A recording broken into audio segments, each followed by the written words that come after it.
What will we do with this moment? How will we be remembered? Look at the opportunities before us. This election really isn't about the left versus the right. It's about we, the people, choosing our government and the choice between freedom versus tyranny. Nobody has a chronic disease burden like we have. Why are we allowing this to happen to our children? Ultimately, the only thing that will save our country is if we choose to love our kids more than we hate each other. What is going on here is deeper than politics. It is deeply spiritual. We are being called to rise above the hatred and the fear and the evil. We need to remember above and beyond that we must love our neighbors, that we must treat other people as we hope to be treated. You want to be a rebel? You want to be a hippie? You want to stick it to the man? Show up on your college campus and try calling yourself a conservative. America is going to reach heights that it has never seen before. The future is going to be amazing!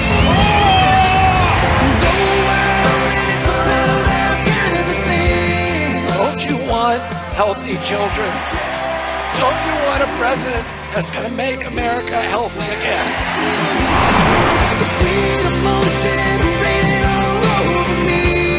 I come to you today as a former Democrat. I will be a first-time Trump voter tonight.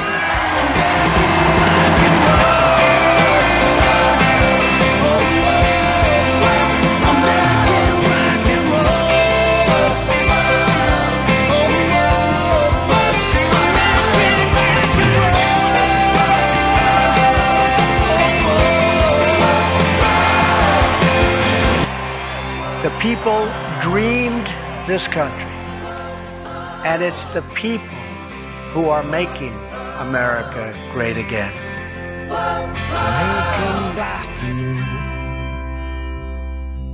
And this was your answer to that campaign. This is what you did on Tuesday. This is what the nation really looks like when MAGA patriots all across the fruited plain rise up and take their nation back. And it's all because of you. It is now official. Trump has swept all 7 swing states. He's the first Republican to win Nevada since 2004 in 20 years. And he's won 312 electoral votes, 6 more than in 2016. And, of course, he won the coveted popular vote. We're going to look at the epic political realignment that rose up on Tuesday and took back our nation and why it represents a political paradigm shift for at least the next generation. Hey, gang, it's me, Dr. Steve, your patriot, your very proud patriot professor, here celebrating with you the return of faith, family, and freedom to our nation. So you know what to do. Make sure to smack that bell and subscribe button. Before we dive into things here, gang, when I reflect on this election, I'm reminded of why it's so essential to think critically about the issues of our times. With manipulative algorithms and biased media creating echo chambers, it can feel impossible to get a clear view of what's happening now. Luckily, there's a solution that empowers people to get the full picture and make up their own minds. Ground News is a website and app that compiles stories from over 50,000 outlets from around the world, lets you compare coverage across the political spectrum, and keeps you fully informed by showing you stories you might otherwise miss. See for yourself at ground.news/Steve. Take a look at this story on Ground News about Republicans winning back control of the Senate. Now, currently, over 400 sources are covering this story. Roughly 35% of the coverage is coming from the left and 30% from the right. Now, with Ground News, we can compare headlines ourselves to get a clear picture of how each side is presenting the issue. A left-leaning headline states, Republicans seize control of U.S. Senate for first time in 4 years, while a right-leaning headline reads, GOP takes back Senate majority in devastating blow to Dems. So the left-leaning headline uses seize control, suggesting an aggressive takeover, while the right-leaning headline frames the shift as a devastating blow to the Dems, emphasizing the impact to the Democrats. My favorite ground news feature is the blind spot feed. It shows stories that are heavily covered by one side but not the other, which helps me stay fully informed. With the recent election, I expect the differences in coverage are only going to increase in the coming months. If you want to stay informed on important issues and get a full view of the news landscape, check out ground.news/Steve. You can click the link in the description or scan the QR code for 50% off the unlimited access Vantage plan. This is the best deal of the year, gang. And if you're already a subscriber, you can gift Ground News for 50% off to family or friends. When you support Ground News, you're also supporting the work we do here at Turley Talks. Click on that link below right now. Elon Musk is taking a much-deserved victory lap, celebrating the win that he helped secure for all of us, but most especially President Trump. He tweeted out massive red wave success. It's beyond a landslide as Republicans won the presidency, the popular vote, the Senate majority, the House majority, state governor majorities, state legislature majorities. The few states that didn't go red are mostly ones without voter ID requirements. Must be a coincidence. Yeah, wink, wink, nudge, nudge, a coincidence. This is an extremely clear mandate from the people for significant change, and that is exactly what it is. As the fallout from this election becomes clearer, it was without question a massive, massive landslide victory for Trump and the MAGA movement all across the nation, all throughout the nation. We saw a massive shift to the right. Trump actually gained ground, get this, in 48 of 50 states. You could see it in this chart. Support shifted towards Trump in every single state, for the exception of deep blue Washington and, ironically, Utah, which votes overwhelmingly red anyway, so it doesn't really matter. Remember, we went into this with a number of indicators that all agreed that we were going to see the most Trumpy electorate ever. The Gallup Voter Identification Survey, we talked about that, and the Real Clear Politics national average. They both showed that Trump was going to go into this election with an R+1, possibly R+2 electorate. And our thesis was, given that Trump was ahead in 6 of the 7 battleground states in the early voting, that's all he needed for victory. This is the advantage of amassing an early vote lead. You just need your vote, an R+1, R+2, to come on out on Election Day and seal the deal. And that's exactly what the MAGA faithful did. Our people, you, came out and voted en masse. Speaking of, Atlas Intel, once again, gets the prize for being the single most accurate pollster of 2024. They got that win in 2020. They came within just a few tenths of a point of the popular vote. I mean, gang, seriously, look at this. Look at what they were able to pull off in the state of Michigan. Their final poll, which we featured, their final poll had Trump at 49.8 and Harris at 48.3. Look at the actual results. This is spooky. 49.8 and 48.3. Absolutely astonishing. And as you know, we relied very heavily on Atlas Intel for our pre-election analysis. And I've always said, gang, I've always said to you, I am absolutely committed to bringing you the single best, most accurate political analysis out there. Unlike what you'll see in the legacy media, who are fawning all weekend over an absolutely fraudulent poll coming from Fraud and Seltzer, the Des Moines Register, that showed Cackles up 3 in Iowa. 3 in Iowa. ABC was doing cartwheels over this poll. I can't even call it a poll.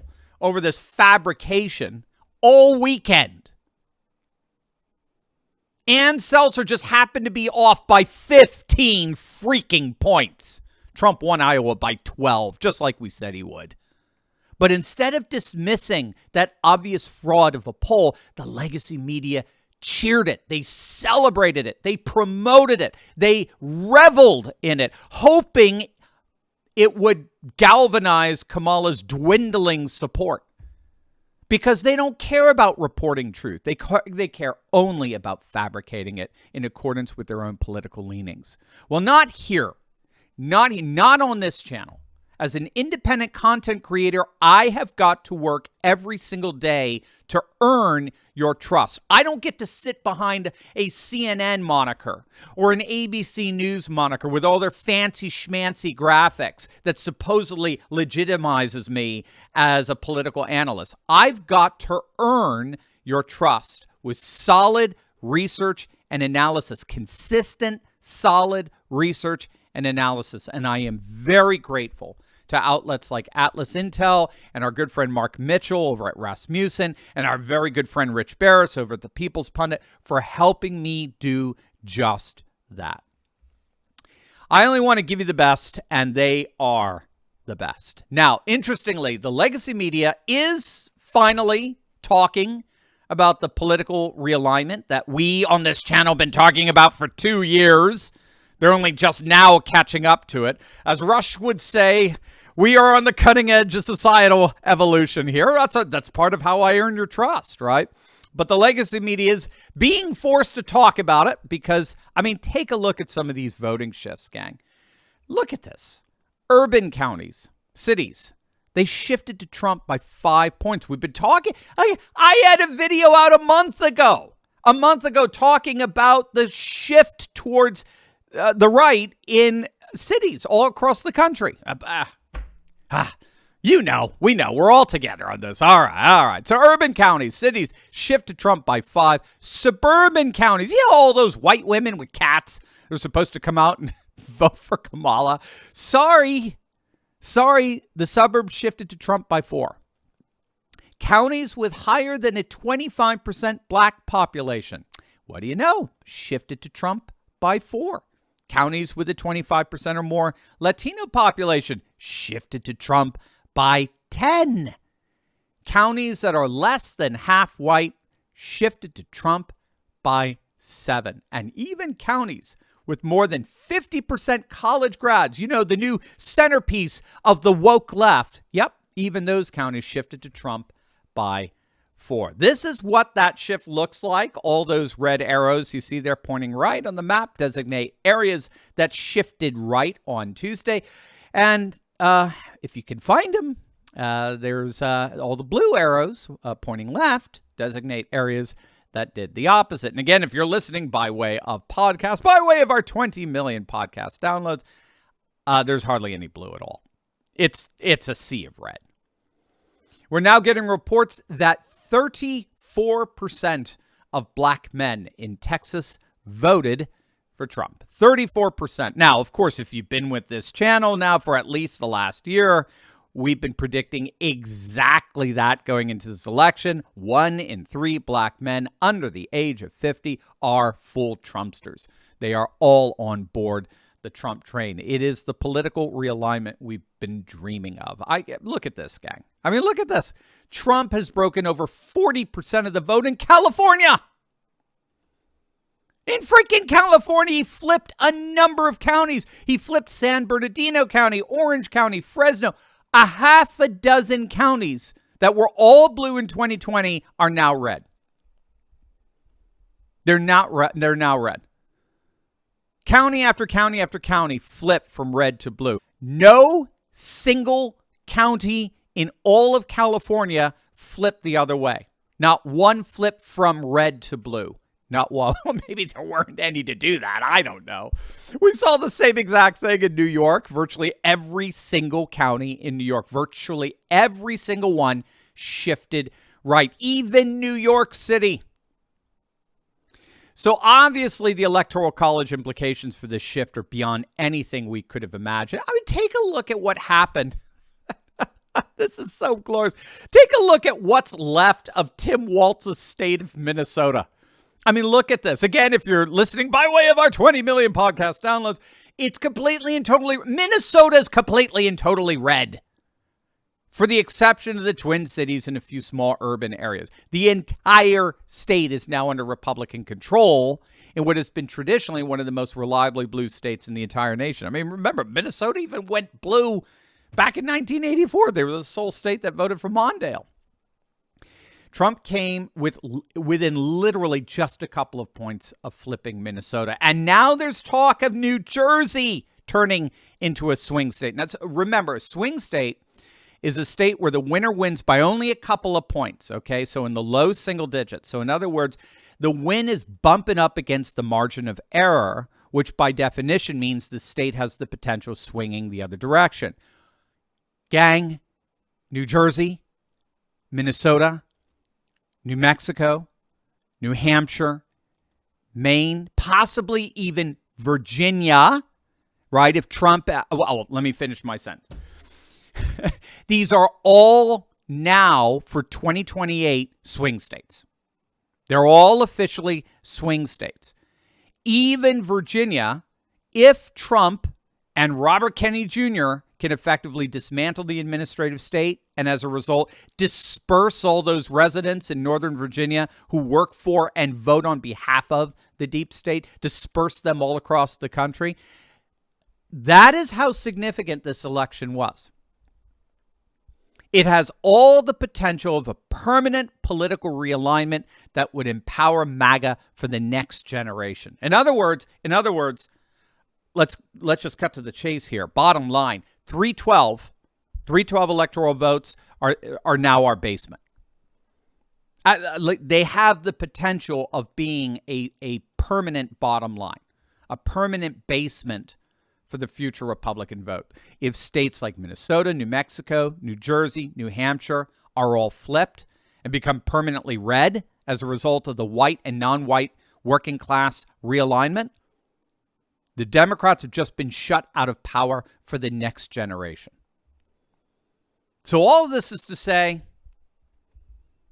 my dear patriots, my dear friends, Tuesday was just the beginning. It really is morning in America once again. The civilizationalist golden age has indeed dawned.